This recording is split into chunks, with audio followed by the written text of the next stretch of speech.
সাহাবায়ে কেরাম প্রশ্ন করলেন, ইয়া রাসূলুল্লাহ, ইয়া হাবিবাল্লাহ, কারণটা কি? আল্লাহর নবীকে প্রশ্ন করলেন, রাসূল গো, এত আপনার উম্মতের ভিতরে মুসলমান হওয়া সত্ত্বেও কেন তারা পরাজিত থাকবে, কেন তারা বিজয়ী হতে পারবে না? রাসূল ডাক দিয়ে বলে, ও আমার সাহাবায়ে কেরাম, শুনে নাও, ওই উম্মতের ভিতরে দুইটা রোগ থাকার কারণে তাদের দ্বারা মোকাবেলা করা সম্ভব হবে না। দুইটা রোগের কারণে তাদের জন্য দ্বীনের উপরে টিকে থাকা সম্ভব হবে না। নবীজি বলেন, একটা হুব্বুদ দুনিয়া, দুনিয়ার অবৈধ ভালোবাসা, মহাব্বত তাদেরকে এমন ভাবে গ্রাস করবে দ্বীনের উপরে চলতে পারবে না। সেই অবৈধ মহাব্বত আমাদের ভিতরে আছে না নাই? আজকে সম্পদের মহাব্বত, সন্তানের মহাব্বত, দুনিয়ার এটার মহাব্বত, সেটার মহাব্বত, গুনাহের মহাব্বত, অশ্লীল কথাবার্তার মহাব্বত, অশ্লীল গানের মহাব্বত, অশ্লীল সিনেমার মহাব্বত এমন ভাবে আপনাকে আমাকে গিরাস করেছে রে মুসলমান, দ্বীনের কথাও শুনতে ভালো লাগে না। দ্বীনের কথা শুনতে ভালো লাগে না, শুধু তাই নয়, দ্বীনের কথা যাতে বলতে না পারে এই জন্য যত প্রকারের ব্যবস্থা করার দরকার সমস্ত ব্যবস্থা করা হয়, যাতে কোরআনের কথা কেউ না বলতে পারে, যাতে কোরআনের কথার মেসেজগুলো মানুষের কর্ণের ভিতরে পৌঁছাইতে না পারে। কারণ মেসেজ যদি না যায়, বন্ধু তুমি কিভাবে সতর্ক হবা বলো? মেসেজগুলো যদি না যায়, কেমনে তুমি দ্বীনের উপরে আসবা, কেমনে তুমি জাহান্নাম থেকে বাঁচবা, কেমনে তুমি জান্নাতের পথে চলবা? আজকে দুনিয়ার ভিতরে রাসূল বলেন, দুনিয়ার অবৈধ মহাব্বত আজকে আমাদের এমন ভাবে গ্রাস করেছে, কেমন যেন আমি আস্তে আস্তে জাহান্নামের দিকে যাইতেছি। যুবক ভাইরা পায়ে ধরে বলি, রে যুবক, গুনাহ ছেড়ে দিয়ে মাওলায়ে কারীমের সাথে সম্পর্ক করো। এই গুনাহ তোমাকে আমাকে দুনিয়ার জিন্দেগি যেমন ধ্বংস করবে, আখিরাতের অফুরন্ত আযাব, যে আযাব সম্পর্কে নবীজি বলেন, তোমার 1 সেকেন্ড পরিমাণ আযাব সহ্য করার মতো শক্তি তোমাকে আল্লাহ দেয় না। আল্লাহ নবী প্রশ্ন করলেন, রাসূলকে প্রশ্ন করা হলো, ইয়া রাসূলুল্লাহ, ইয়া হাবিবাল্লাহ, দুইটা গুনাহ কি? আল্লাহ নবী প্রথমেই বললেন, হুব্বুদ দুনিয়া, একটা হচ্ছে দুনিয়ার মহাব্বত। এই দুনিয়ার মহাব্বতের কারণে রে যুবক, তুমি আজকে আল্লাহকে ভুলছো। কালকে যখন তোমার কেউ থাকবে না, একমাত্র আল্লাহ ছাড়া দুনিয়ার আর ওই আরশে আজিমের মালিক ছাড়া তোমার আমার সামনে কেউ থাকবে না। আল্লাহ তাআলা তখন বলবে, গোলাম, দুনিয়ায় আমার পক্ষ থেকে হাজারো মেসেজ গেছে, ওই সময় আমাকে মানো নাই, ওই সময় তুমি আমারে চিনো নাই। আজকে এই কঠিন মুহূর্তে আমি মালিকও তোমাকে চিনব না। তখন কেমন হবে?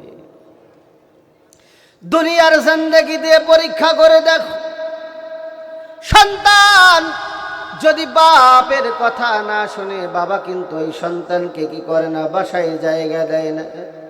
অথচ ওই সন্তানের জন্য বাবা কি না করছে, মালিকের কত নাফরমানি করছে রে ভাই। ওই বাবা রাত্রে খাই নাই, দিনে খাই নাই, সন্তানের সুখের জন্য কত কিছু করছে। নিজে একটা সুন্দর একটা লুঙ্গি কিনে নাই, সন্তানের সুন্দর সুন্দর জামা বানাই দিয়েছে, সন্তানকে সুন্দর সুন্দর ড্রেস বানাই দিয়েছে। বাবা সকালে নাস্তা করে না, কিন্তু সন্তানকে স্কুলে টিফিনে টাকা দিতে ভুলে না। কারণ আমরাও তো মাদ্রাসার উস্তাদ। অনেক সময় দেখি সন্তানের বাবা পরীক্ষার সময় এসে বলে, হুজুর সারা বছর আমার সন্তান পড়ছে, 5 মাসের বেতন বাকি আছে, 3 মাসের বেতন মাফ করে দেওয়া যায় না। জিজ্ঞাসা করলাম, ভাইজান সন্তানের তো সব কিছুর খরচ দিতে পারেন, মাদ্রাসার খরচটা কি দিতে পারবেন না? ডাক দিয়ে বলে, হুজুর আপনি যদি আমার চেহারা আর আমার পোশাকের দিকে তাকান, মনে হবে আমার সন্তানটাকে পুরা বছরটায় আপনি ফিরে পড়াবেন। আমি তখন বলি, ভাইজান আপনার চোখের এই যে পানি, আপনি আমার মাদ্রাসার জন্য দোয়া করে দেবেন। আর আপনার সন্তানটাকে আমি লিখে দিলাম, যতদিন পর্যন্ত এই মাদ্রাসার প্রিন্সিপালের দায়িত্বে আমি থাকব, কোনোদিন আপনার সন্তানের কাছে 1 টাকাও চাওয়া হবে না। এ দুনিয়ার মুসলমানেরা বাবারা পায়ে ধরি বলি, বাবা দুনিয়ার অবৈধ মোহাব্বত কে ত্যাগ করে দাও, আখিরাতের চিন্তা করো। দুনিয়ার মোহাব্বতের ভালোবাসার দৌড় কত দূর? যত দূর তোমার আমার, ওই জমিটা তোমাকে দেওয়া যাবে না, ওই জমিটা তোমার বড় বোনকে দেওয়া হবে। ভাই বলে, না আমি ওই জমি দিব না। এই কথা বলতে বলতে ঠেলাঠেলি বাঁধছে। ঠেলাঠেলি বাঁধার এক পর্যায়ে ভাই সন্তান ওই কবরের ভিতরে পড়ছে। ও দুনিয়ার মুসলমান, সবার কাছে প্রশ্ন করি রে বাবা, ওই সন্তানটাকে কি বাবাই কম ভালোবাসছেনি? ওই সন্তানটার জন্য বাবা কি কম কষ্ট করছেনি? ওই সন্তানটার জন্য কত কষ্ট না করেছে, একমাত্র বাবাকে আপনি জিজ্ঞাসা করবেন। আপনিও তো বাবা, আমিও তো বাবা। অনেক সময় আমরা এদিকে ওদিকে যাই, যদি কোনো ভালো কিছু হাতে দেয় মুখে উঠে না, আগে এই সন্তানের ছবি চিত্র সামনে ভাসে যে আমি তো এইটা যদি নিয়ে যাই আমার সন্তান এইটা খেতে পারবে। একদিন আমি চুয়াডাঙ্গায় থেকে গ্রামের বাড়ির উদ্দেশ্যে রওনা দিয়েছি। বড় বাজারে আল্লাহর এক বান্দার সাথে দেখা। আল্লাহর বান্দা জিজ্ঞাসা করে, হুজুর কই যাইতেছেন এত রাত্রে? আমি বললাম, আমি বাড়িতে যাইতেছি ভাই। বলে, এশার নামাজ পড়াইয়া কেন? আমি বললাম, গ্রামে যাওয়ার আগে একটা গ্রামে মাহফিল আছে, ওই জায়গায় মাহফিল সেরে তারপরে আমি, কারণ মুয়াজ্জিন নাই, আবার এশার নামাজ পড়াবে কি, এই জন্য এশার নামাজ পড়াইছি, মাহফিল করে আবার ফজরের আগে চলে আসবো। কিন্তু বলে, হুজুর আপনি বাড়ি যাইতেছেন, একটা আপেল আমার পকেটে আছে, আপেলটা আপনি খান। আমি না খেয়ে যখন বাড়িতে নিয়ে গেলাম, আমার ছোট্ট সন্তানটা যখন আপেল পেয়ে আনন্দ করে, আমার বাবা আমারে জিজ্ঞাসা করে, বাবা তুমি আজকে যেমন তোমার সন্তানের জন্য আনছো খাবার, এমন আমিও অসংখ্যবার তোমার জন্য আনছি। এই জন্য সমস্ত সন্তানের প্রতি বাবার কত মহব্বত, এইটা বুঝানো লাগবে না রে যুবক। কিন্তু আজকে এই দুনিয়ার অবৈধ মহাব্বতের কারণে বাবা সন্তানের কাছে এত ভারী হয়ে যায়, কেমন যেন দোয়া করতে থাকে, বাবা মরে না কেন, বাবা মরে না কেন। এইটার একটাই কারণ রে যুবক, তোমার ভিতরে কোরআনের জ্ঞান নাই, তোমার ভিতরে কোরআন সুন্নাহর জ্ঞান নাই। এই জন্য নবীজির ওই হাদিসটা শুনে আমি আমার মূল আলোচনার দিকে যাব। আর একটা নবীজি বলে, ওয়াকারাহিয়াতুল মাউত, মৃত্যুর ভয়। কারণ মুসলমান মৃত্যুর ভয় করলে কোনোদিন কি হবে না, ইসলামের বিজয় আসবে না। আসবে বিজয় রক্ত আর জীবনের বিনিময়, ঠিক কিনা? বিপ্লব মানে জীবন দেওয়া, বসে থাকা নয়, সে কোনদিন আসবে না রে, করো যদি ভয়। আসবে বিজয় রক্ত আর জীবনের বিনিময়, আসবে বিজয় রক্ত আর জীবনের বিনিময়। বিপ্লব মানে জীবন দেওয়া বসে থাকা নয়, সে কোনদিন আসবে না রে করো যদি ভয়। বলেন তো দুনিয়ার সূচনা থেকে এই পর্যন্ত যত বিপ্লব এসেছে রক্তের বিনিময় ছাড়া কি একটাও এসেছে? ইসলামের প্রথম যুদ্ধ বদর, সেই জায়গায় রক্ত, উহুদের ময়দানে রক্ত, সর্বশেষ বাংলাদেশ হওয়ার জন্য ৭১-এও রক্ত, সর্বশেষ ৫ আগস্টেও রক্তের বিনিময় স্বাধীন হয়েছে, ঠিক কিনা? এই জন্য ইসলামকে যদি আবার উজ্জীবিত করতে হয়, নিজেদের শক্তিকে যদি জানান দিতে হয়, সারা বিশ্বের বেঈমানদেরকে যদি আবারও পদদলিত করতে হয়, জিহাদের বিকল্প কিছু না। জিহাদ এই উম্মতের ভিতর থেকে, মুসলমানের ভিতর থেকে জিহাদি চেতনা যেই দিন থেকে বাহির হয়ে গেছে, সেই দিন থেকে ওই ভিনদেশি শগুনদের স্টিম রুলারের তলে পড়ে আমরা চ্যাপ্টা হতে শুরু করেছি, ঠিক কিনা? এই জন্য ঈমানি চেতনা ভিতরে থাকতে হবে। এই জন্য দুনিয়ার অবৈধ মোহাব্বত অন্তর থেকে বাহির করতে হবে।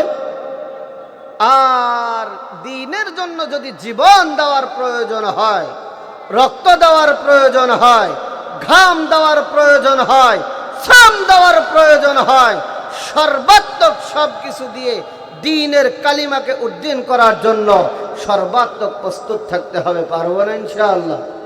আল্লাহ আমাদেরকে কবুল করেন।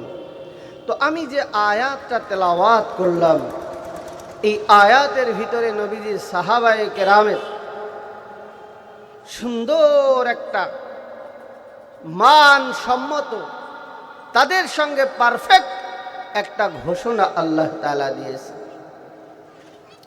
যে তোমরা সাহাবায়ে কেরামের মতো শিশির ঢালা প্রাচীরের ন্যায় ঈমান তোমরা কি করবে?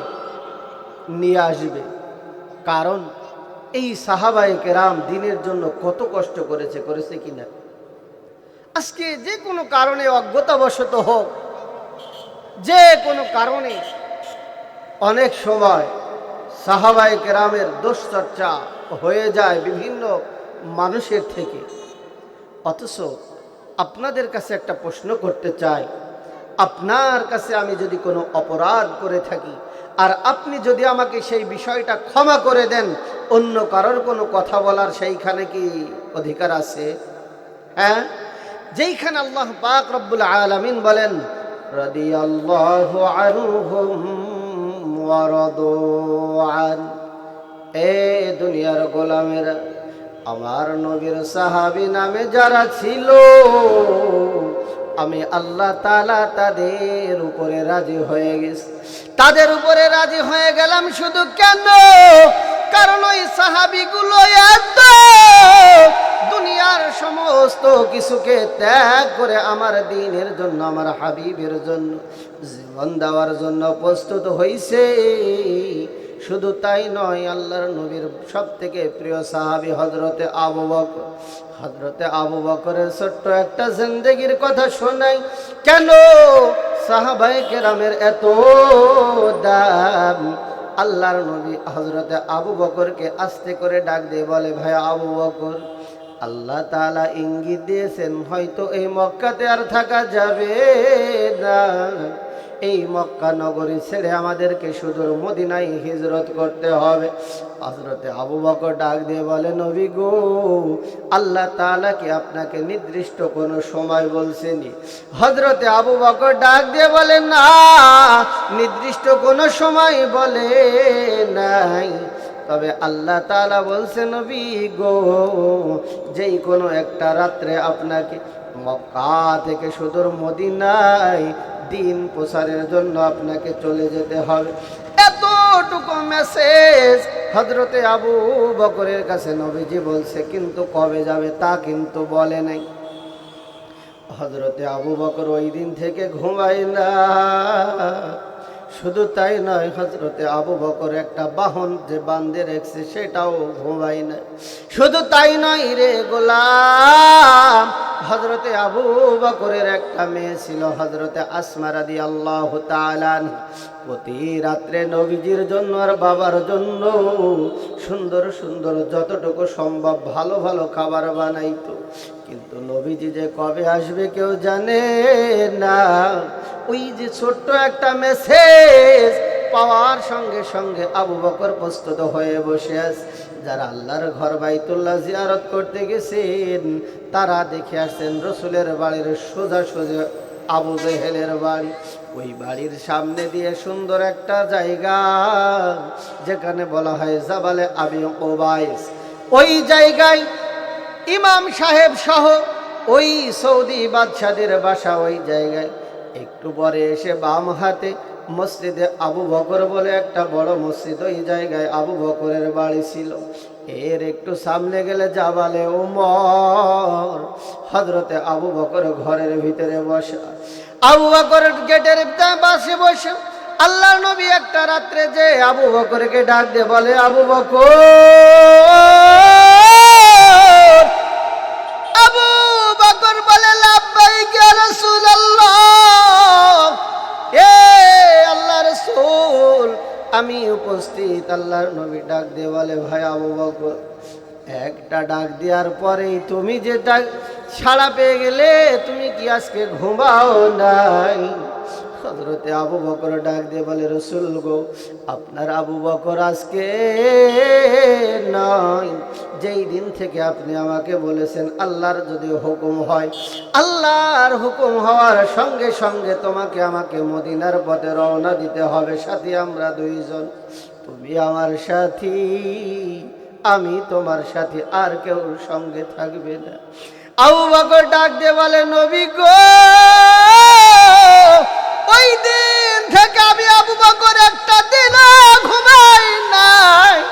ওই দিন থেকে আমার যে বাহনটা একটা উট আপনার জন্য প্রস্তুত করে রেখেছি, ওই উটটাও কোনোদিন ঘুমায় না।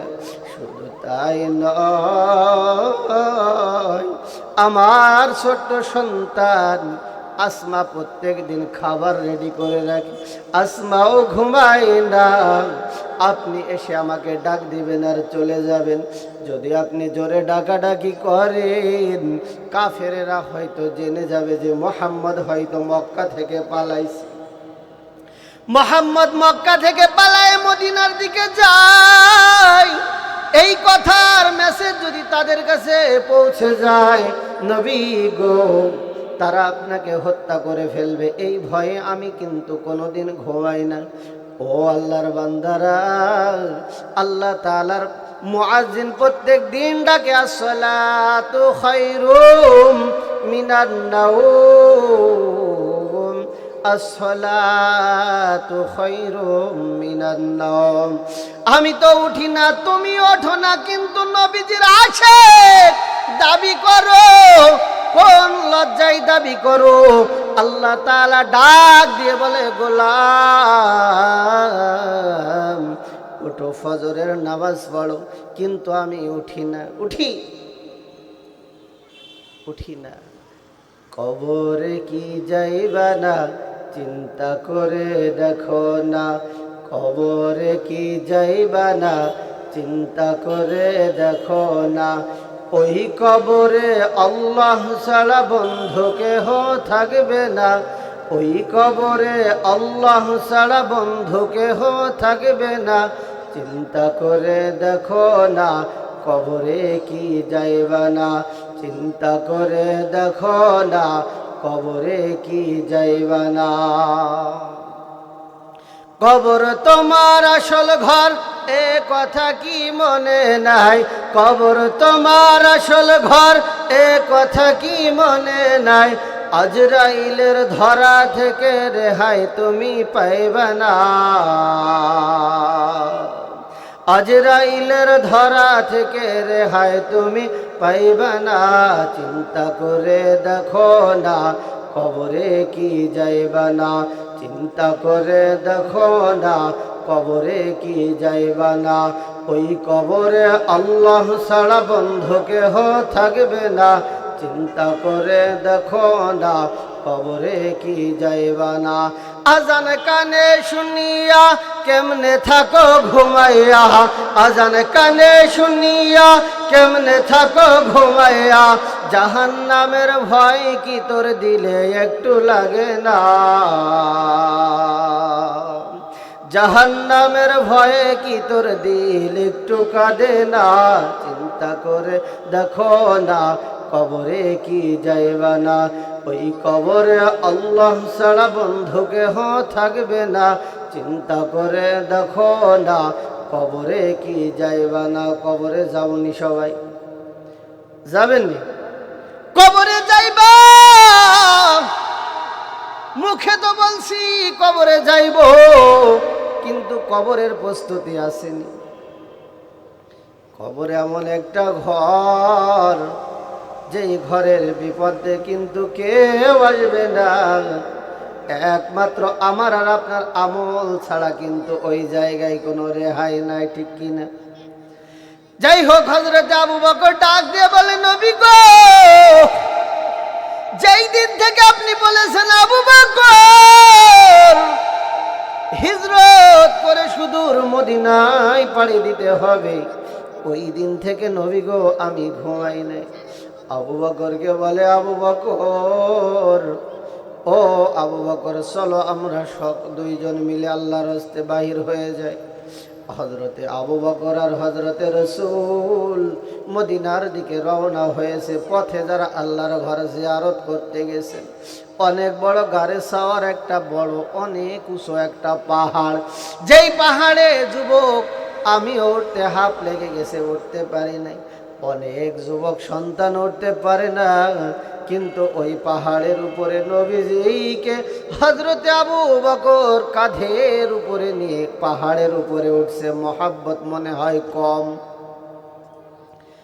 শুধু তাই নয়, নবীজিকে নিয়ে আবু বকর পাহাড়ের চূড়ায় ওঠার পর আবু বকর, নবীজি বলে, আবু বকরে এই জায়গায় তোমাকে আমাকে থাকতে হবে, কারণ সকাল হয়ে গেছে, চতুর্দিকে খবর মুহাম্মদ পালাইছে, মক্কার পথে রওনা হয়েছে।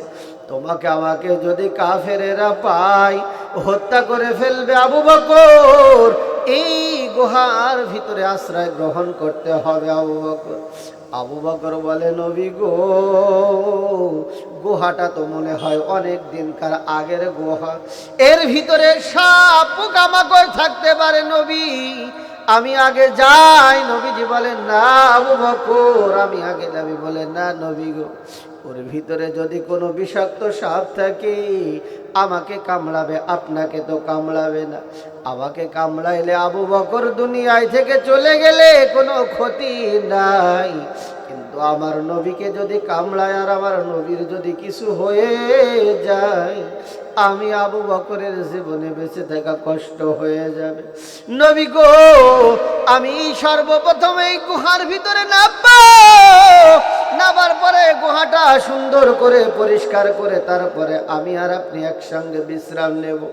নবীজি বলেন, ঠিক আছে আবু বকর, গুহার ভিতরে নামো। আবু বকর গুহাটা সুন্দর করে পরিষ্কার করছে, কিন্তু ওই আমরা সবাই জানি গুহার ভিতরে অনেকগুলো ছিদ্র। আবু বকরের মাথার পাগড়িটা ছিঁড়ে, পোশাকটা ছিঁড়ে, প্রত্যেকটা ছিদ্রকে সুন্দর করে বুঝাইছে। বুঝানোর পরে নবীজিকে ডাক দিয়ে বলে, রাসূল এই যে এখন আরামের জায়গা, বিছানাটা প্রস্তুত হয়ে গেছে, আসেন। কিন্তু ওই যে একটা গর্ত, ওই একটা গর্ত বুঝানোর মতো আর অবশিষ্ট কোনো কাপড় নাই। আবু বকর রাসূলকে বলে, রাসূল গো, আপনি আমার রানের উপরে মাথা রেখে ঘুমাইবেন। আল্লাহ তাআলা যে রানের উপরে নবীজির মাথা মুবারক ঠেকছে, এই মাথা, এই রান কোনোদিন জাহান্নামে যাবে না। বলে, আবু বকর ইন্নাল্লাহা মাআনা, আল্লাহ তাআলা আমাদের সঙ্গে আছে। এমন করে আল্লাহ নবী যখন আবু বকরের রানের উপরে মাথা দিয়ে ঘুমাইছে, ক্লান্ত শরীর, হযরতে আবু বকর ওই ছিদ্রের ভিতরে নিজের বুড়া আঙ্গুলটি, পায়ের বুড়া আঙ্গুল ঢুকাই দিয়েছে। ওই গর্তের ভিতরে একটা বিষাক্ত সাপ হযরতে আবু বকরের পায়ে অনেকগুলি সবল দিছে।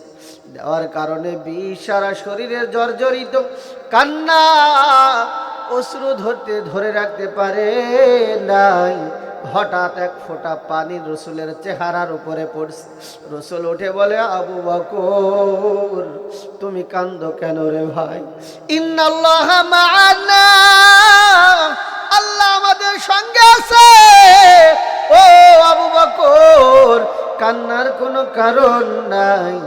আবু বকর বলে, রসুল গো আমি তো এই জন্য কান্দি না। বলে, কেন রে আবু বকর, তুমি কেন এমন করে কান্নাকাটি করো? বলে, রসুল গো আমার চেহারার দিকে তাকায় দেখেন চেহারাটা নীল বর্ণ হয়ে গেছে। বলে, কেন? বলে, ওই যে ওই গর্তের ভিতরে কাপড় দেওয়ার মতো কোনো কাপড় ছিল না, আপনার কোনো ক্ষতি হওয়ার সম্ভাবনা ছিল বলে আমার বুড়া আঙ্গুলটা ওর ভিতরে ঢোকাই দিয়েছি। এই গর্তের ভিতরে একটা সাপ ছিল, সাপটা আমারে কামড় দিয়েছে। আল্লাহর নবীর উঠে আবু বকরের ওই দংশিত জায়গার ভিতরে লালা লাগাই দিয়েছে। আলহামদুলিল্লাহ, ভালো হয়ে গেছে। আল্লাহ রসুল বলেন, কিতাবের ভিতরে আসছে, হায়াতুল হাইওয়ান কিতাবের ভিতরে আসে, আল্লাহর নবী ওই সাপকে ডাক দিয়ে বলে, সাপ তুমি আমার আবু বকরকে কেন কামড়াইছো? জানো না কি আবু বকরের সাথে কে আছে? সাপ ডাক দিয়ে বলে, নবী গো আমার বয়স অল্প নয়, আমি অনেক দিন আগে তাওরাতের এক দর্শদের পাশ দিয়ে যাইতেছিলাম। নবী গো ওই দিন ওই আলেমের জবানে শুনছিলাম, আখেরে জামানার পয়গম্বর মদিনার দিকে রওনা হওয়ার সময় এই গর্তের ভিতরে আসবে, এইখানে বিশ্রাম নেবে। আমি আপনাকে দুই নজর দিয়ে সুন্দর করে দেখার জন্য আমি এই জায়গায় সেই দিন থেকে অবস্থান নিয়েছি। খেয়ে না খেয়ে বিভিন্নভাবে জীবনযাপন করি একটা মোহাব্বতের কারণে, সেইটা হচ্ছে আমি আপনার চেহারা মোবারক দেখব। কিন্তু আপনার বন্ধু জালেম আবু বকর এই সৌভাগ্য আমাকে হতে দেয় না, যার কারণে রসুল গো আমি তাকে দংশন করতে বাধ্য হয়েছি। কত মোহাব্বত, কত ভালোবাসা! এমনি কি আর আল্লাহ বলছেন রাদিয়াল্লাহু আনহু? এটা তো গেল আবু বকরের ঘটনা। এই যে আমাদের সামনে ছোট ছোট সোনামণিরা বসে আছে, এই রকম একটা ছোট্ট রসুলের সাহাবী ছিল, নাম হচ্ছে তালহা। কি বলেন নাম? কি? তালহা। খুব মোহাব্বতের সাহাবী, একেবারে ছোট্ট সাহাবী। আল্লাহর নবী বলে, তালহার বাবা নিয়ে আসছে, রসুল গো আমার তালহা বড় অসুস্থ, আমার তালহা বড় অসুস্থ। আমার তালহা ডাক দিয়ে বারে বারে বলে, আব্বু কখন যেন দুনিয়ায় থেকে চলে যাওয়ার সময় হয়ে যাবে, কিন্তু আমি আমার রসুলকে শেষবারের মতো দেখতে চাই, আমার রসুলের সঙ্গে একটু কথা বলতে চাই। আল্লাহর নবী তালহারে নিয়ে যায়, আল্লাহর নবীর কোলের উপরে দিছে আর বলে, রসুল গো আপনার মোহাব্বতে তালহা জবানে বলছে আমার রসুলের কাছে যাব, কখন যেন মৃত্যু হয়ে যায় বলা যায় না।